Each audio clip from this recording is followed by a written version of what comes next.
municipalities, when airports were downloaded from the federal government, really had no experience with airports. We really were sort of this odd entity that now they owned and needed somebody to run for them.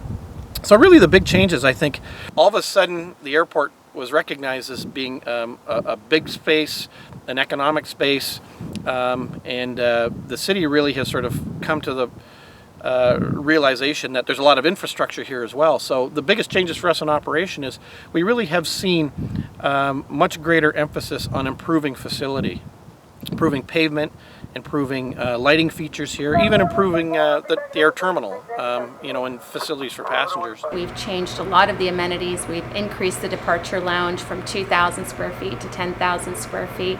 We've added new ticket counters. We've added temporary waiting areas in the parking and renovated our parking areas as well.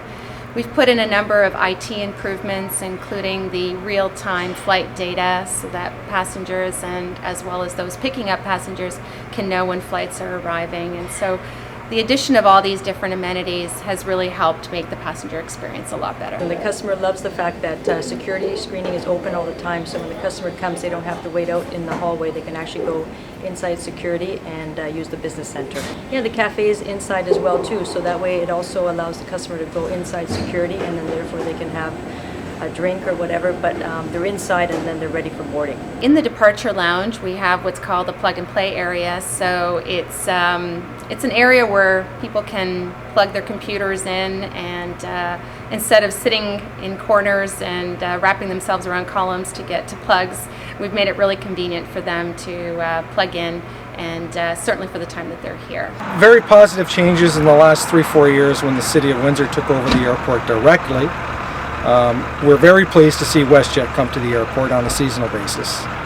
We're also pleased that Porter Airlines is flying here with 3 daily flights a day, and going to Toronto City Centre and connecting out of City Centre on their domestic and international routes.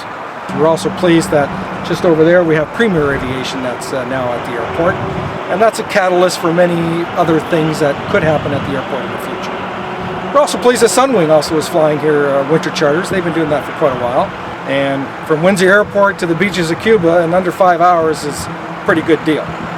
And Air Canada Jazz, they're doing their connecting flights out of Toronto Pearson for anywhere out of the world. So they're doing 4 or 5 flights a day. So we're very pleased with that. We've seen growth upwards of 140% in the last 4 years.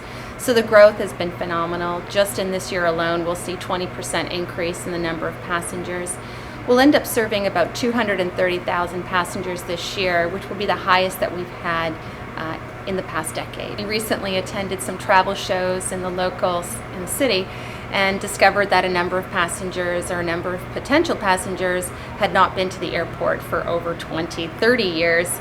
And in fact, it was refreshing for us to be able to tell them about the changes that are going on at the Windsor Airport, and hope to encourage them to come and use the airport next time.